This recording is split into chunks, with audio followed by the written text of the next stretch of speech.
जय मिथिला मिथिला किचन में अपने सबके हृदय से स्वागत अछि। आइ अपने सब ला बनाबऽ जा रहल छी कुम्हर आ मूंग दालि के तीमन। कुम्हर के जहिना कुम्हरौरी स्वदगर होइए तरकारी बनबै छी अपना सब, आ जहिना मीठगर पेठा स्वदगर होइए, तहिने एकर आजो कुम्हर के भुजिया और तरकारी बड़ स्वदगर होइ छै। भुजिया आलस दऽ कऽ बनायल जाइ छै और तरकारी जे छै से बहुत रंग तरीका से बनायल जाइ छै। तऽ आइ बनाबऽ जा रहल छी अहाँ सबके कुम्हर आ मूंग दालि सँ तीमन। बड़ स्वदगर तीमन बनत आ बहुत साधारण तरीका सँ और बहुत साधारण मसाला सब दऽ कऽ हम बनायब। तऽ एहिके लेल आजो कुम्हर लेलहुँ हेँ आधा किलो किया तऽ शहरमे हमरा सबके किलोके हिसाबसँ भेटैए, तऽ आधा किलो हम कुम्हर लेलहुँ हेँ और फुला कऽ हम मूँगके दालि लेने छी। तऽ अहाँ सब ध्यान दऽ कऽ देखियौ, नीक लागय तऽ वीडियोके शेयर अवश्य करब। मूँग दालिके भूजि लेने छलियै, एकरा हम फूलै लए दऽ देलियै यऽ। तऽ मूँग दालि आ कुम्हरके हम रसदार तरकारी बनाबऽ जा रहल छी। तऽ पहिले हम कुम्हरके काटि लै छी, एकरा छील कऽ टुकड़ा टुकड़ामे काटि लेबै। तऽ हम कुम्हरके काटि लेलहुँ हेँ और एक टुकड़ा टुकड़ामे काटने छी, कनि बड़के टुकड़ा रखने छी हम। तऽ एकटा प्याज काटि कऽ लेने छी, आदि हरियर मिरचाइ थकुचि कऽ लेलहुँ हेँ, एकटा टमाटर आ नून मिरचाइ जे अपना सबके लागै छै फोरनमे, नून मिरचाइ हरद बस ओते लगतै। 3-4 चम्मच हम एहिमे सरिसोके तेल देलहुँ हेँ और एहिमे 5 फोरनके हम आधा चम्मच फोरन देलियै। फोरन देला पकलाके बादमे प्याज जे काटि कऽ रखने छलहुँ हेँ से प्याज दऽ देलहुँ हेँ आ कनि काल अपना सबके प्याजके भुजबाक छै। कनि काल अपना सब एकरा भुजबै, कनि एकर रंग परिवर्तन भऽ जायत, ललहन भऽ जायत।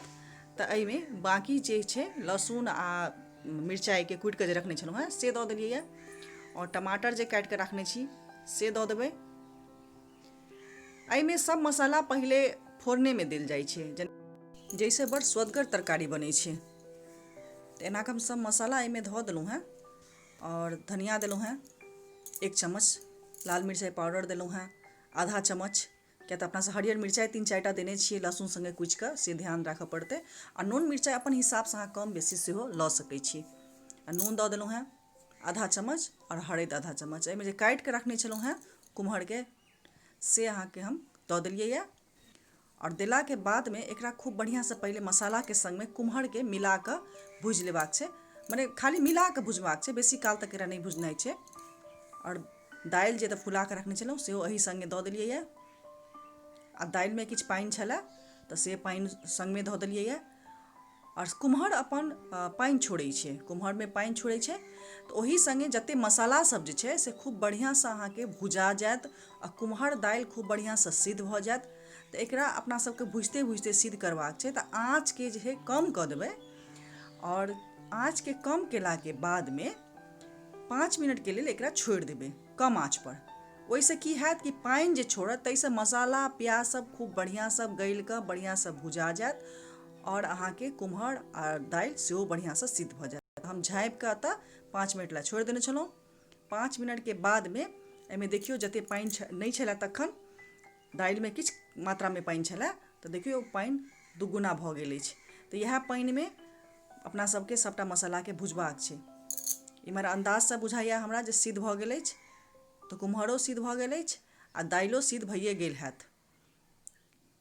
दालिओ खूब बढ़िआँसँ गलि गेल अछि।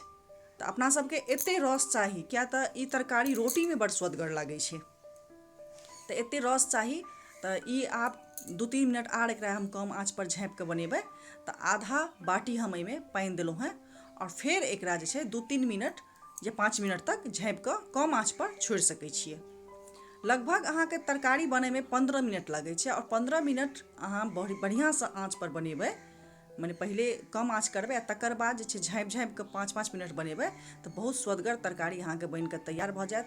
किया तऽ मसाला जे छै से एहीमे गलि कऽ बनतै, तऽ एकर स्वाद एक अलग स्वाद आबि जायत। तऽ एहि तरीकासँ ई तरकारी बड़ स्वदगर बनै छै। तऽ हम एतऽ 3 सँ 4 मिनट एकरा झाँपि कऽ रखने छलहुँ हेँ, तऽ कनि पानि सुखाइयो गेल है। और अपना सबके एतेक पानि जे छै, एतेक रस बड़ नीक होइ छै तरकारीके लेल और बड़ स्वदगरो होइ छै। तऽ तरकारी बनि कऽ तैयार भऽ गेल अछि, एकरा हम आँचके आब बन्द कऽ दै छी। खूब बढ़िआँ स्वदगर तरकारी बनि कऽ तैयार भऽ गेल अछि। ई तरकारी के अहाँ रोटी संगे खा सकै छी। रोटी संगे ई तरकारी बड़ स्वदगर लागै छै। भातो संगे खा सकै छी, लेकिन रोटी संगे एकर स्वाद दुगुना आबि जायत। तऽ हमरा उम्मीद अछि अहाँ सबके व्यंजन पसंद आयल हैत। यदि अहाँ सबके पसंद हैत तऽ हमरा कमेंट में अवश्य लिखू कि केहन लागल अहाँ सबके, और नीक लागय तऽ वीडियो के अवश्य शेयर करू।